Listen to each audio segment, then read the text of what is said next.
Hello and welcome. Today I am giving you an annotation workshop.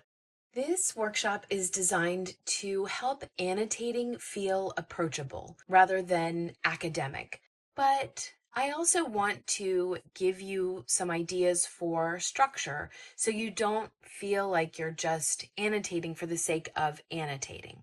Think of this like a course. And in fact, I have a free printable that can act as a guide. So once you leave this video, you can download it and then just have that available for when you do feel like annotating. I'm hoping to teach you how to annotate fiction in a way that helps to deepen your understanding of what you're reading.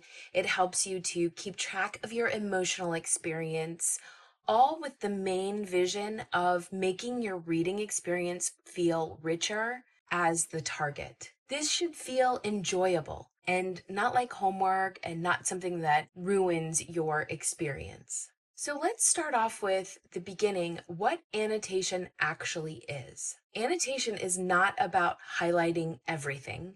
It's about noticing what matters to you. You're looking for an emotional reaction, patterns, questions, beautiful writing, and any sort of themes that you see in the writing. You're not studying the book, but rather connecting with it. The best way to start with annotation is to have the right tools and the right setup.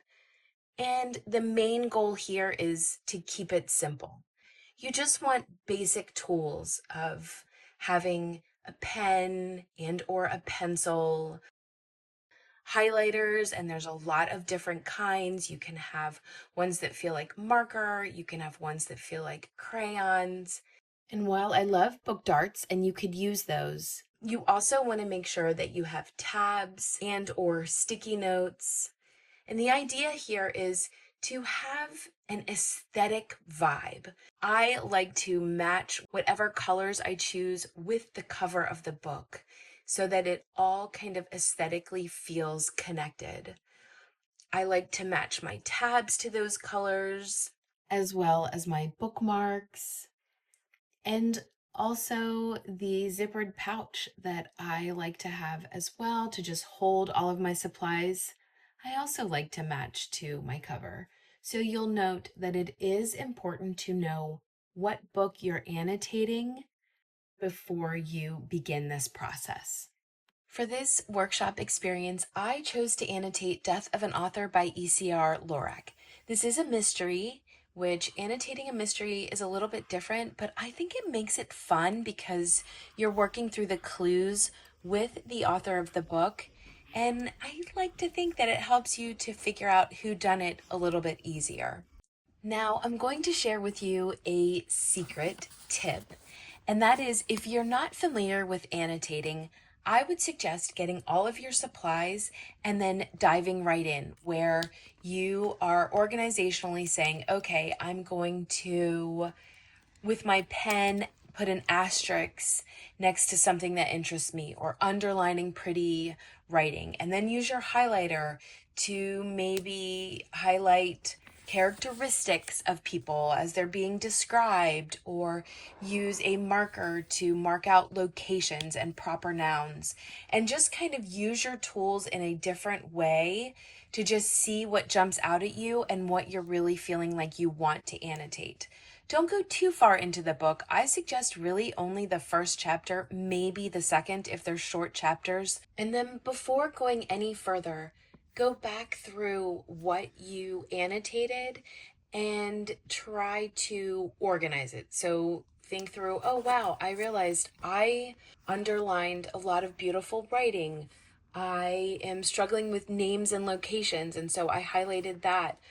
These personal attributes of these characters was really jumping out at me, and I was highlighting them, so I must think that that's important. But that way it helps you to do the next most important step. And that is to, at the beginning of the book, on one of the cover pages, put your key.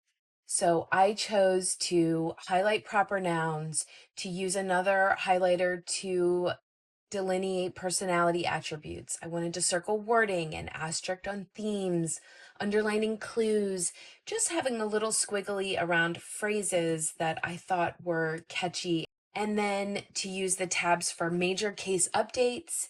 And then the green tab would be the theories that our characters are making that I'm seeing. And that was my springboard to kind of jump into the rest of the book, and I used that as a guide. Was I perfect? No. Did I sometimes circle something when I should have done something else? Yes, sure. But the point is, I had a framework to guide my annotating as I jumped into this. The other thing that I did was in the back of the book, I jotted down all of the character names. For some reason, if I have more than just a few characters to keep track of, when I start a book, I really like to have it very clear how everybody is connected. So as I came across people in the book, I would just write in the back what their names were. By the end, of course, I was familiar with them, but it really helped at the beginning to understand how everyone was connected.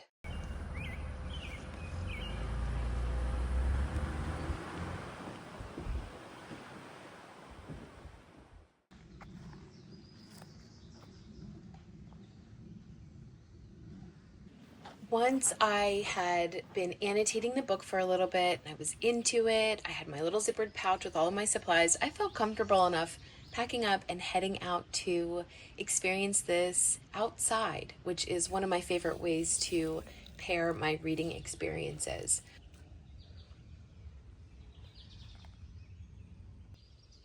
So just a quick note about different styles of annotation. There are basically, as you can imagine, 3 different levels. You have light annotation where you're just underlining a little bit. You might do a little bit of quick word in the margin. You would use tabs sparingly. But then there's also this middle level of annotation where maybe your notes in the margin are a little bit longer. Maybe you're highlighting more and just kind of having more of a reflection in there and a connection that you're seeing with other parts of the book. And then deep annotation, which is something that I would recommend if you've already started annotating in the past and you just want to kind of go into it deeper, then that's what this would be. And that is where you're doing more of the theme tracking. You are really making connections across the book and having longer thoughts in the margin, all of that. So I would recommend just kind of jumping in a light way. And then if you're really enjoying it, then just go all out and annotate as much as you want to. And it's the same with creating your key and kind of trying to figure out what it is that you want to annotate. You might just be a minimalist and just want to do a little bit of highlighting and a little bit of notes in the margins, but then you might want to analyze the story or the mystery and try to uncover patterns and symbolism and using your color-coded system to help to decode all of that. There are some common mistakes to avoid. I mean, I think first off, if it feels like work, then you're doing too much, or maybe you just need to stop annotating because it shouldn't feel that way. If you're highlighting everything and writing really long paragraphs in the margin and just having an overcomplicated system where you're tracking a lot of different color codes in your key system, it can start to really feel overwhelming. So you don't want to overcomplicate things. The point of this is to just make your reading experience feel a little bit more interactive and make it more memorable. Another goal is to make it personal.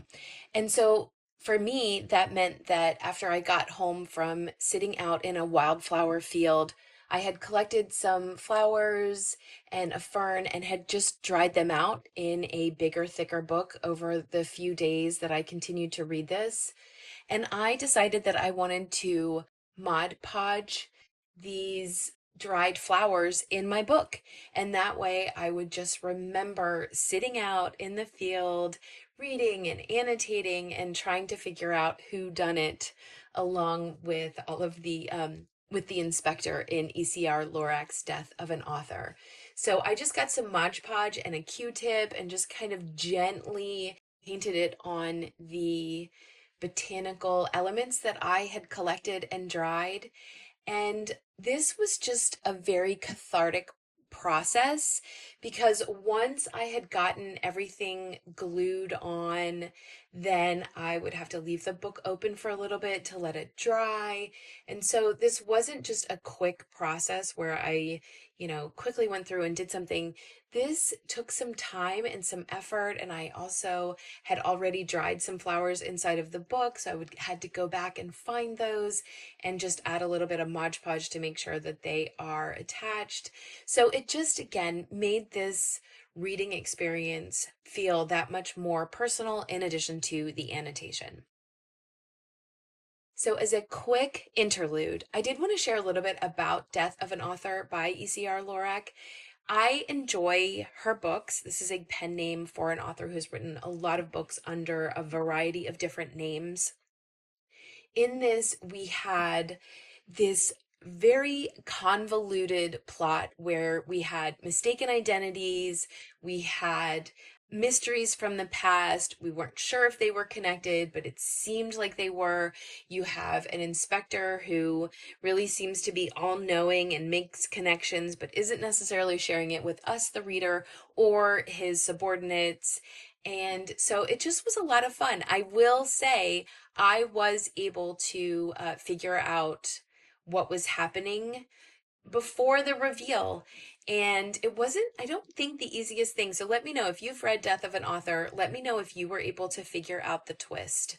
It was very interesting because I think we were being led down a certain path, and I kept thinking, I don't think that's the path. I think it's this way. And it turned out that I was right. So I would like to say that annotating it was a big part of why I was able to figure out the mystery and kind of unravel the puzzle. It is the thing about E.C.R. Lorac. She doesn't have your typical mysteries. Her mysteries a lot of times require unraveling, and so you're pulling at threads, kind of seeing what is attached and trying not to get distracted by her red herrings, because she does those really well as well. But reading Death of an Author was fantastic. So once you've finished reading the book, I recommend, as the last step as part of this annotation process, is to do a quick reflection. You could make this be a writing process where in the back you just kind of write out a few sentences about, what stuck out to you, how did the book make you feel. But I really suggest, if you don't feel like doing that, at least flipping through your annotations and your book. There's just this sense of accomplishment and gratitude that comes from flipping through a book that became beloved through the interactive reading experience that annotation is. So thanks you guys so much for joining me on this process. I would love to hear if you have annotated and have suggestions. I would also love to hear if you, after watching this, are considering trying annotating. I would love to know that. And then, of course, if you don't like annotating, maybe you really take umbrage with writing in a book, I would love to hear that as well. I'm open to all different kinds of discourse. So as always, you guys, thanks so much for watching, and until next time.